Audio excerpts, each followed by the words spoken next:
The Prime Minister Elisabeth Borne had to resign. She knew it since the drama around the immigration bill last month, because since she's been named Prime Minister in 2022 for the past 18 months, she struggled with the lack of majority in Parliament. She struggled to pass the controversial pension reform. Then you had the whole drama around this immigration bill in December, where the reform was dismissed. Then it came back. A compromise was found with the support of the far right, the National Rally of Marine Le Pen, something that was unbearable for Macron's more moderate part of Macron's camp. So Elisabeth Borne knew that this new year, 2024, was also a year for the new momentum. Macron still has 3.5 years remaining in his mandate, so he had to kickstart this new year with some fresh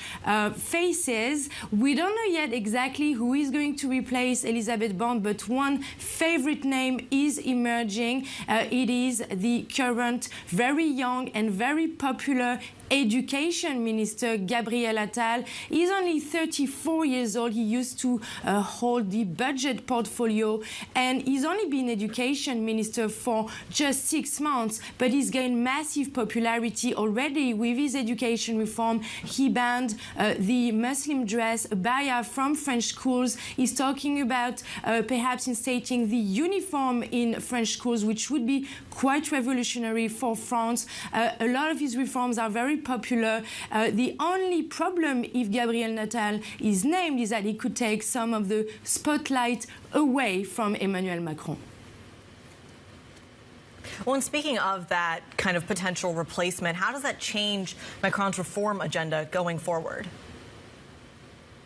We should know, hopefully, the name of this new Prime Minister this morning and the name of the other members of the next government over the next few days. In theory, the heavyweights such as Bruno Le Maire, the Finance Minister, or Gérald Darmanin, the Interior Minister, in theory, they should remain in place. But what could change is the overall popularity of Macron's government, who's been very unpopular since his re-election in 2022. That could also have an impact for the upcoming European elections in June. Currently, the National Rally of Marine Le Pen is clearly leading in the polls with about 30% of voting intentions, whereas Macron's camp has less than 20% in those polls. Of course, it's a big year as well for France, because you're going to have the Paris Olympics starting at the end of July. So that could also have an impact on the overall popularity of Macron and his government.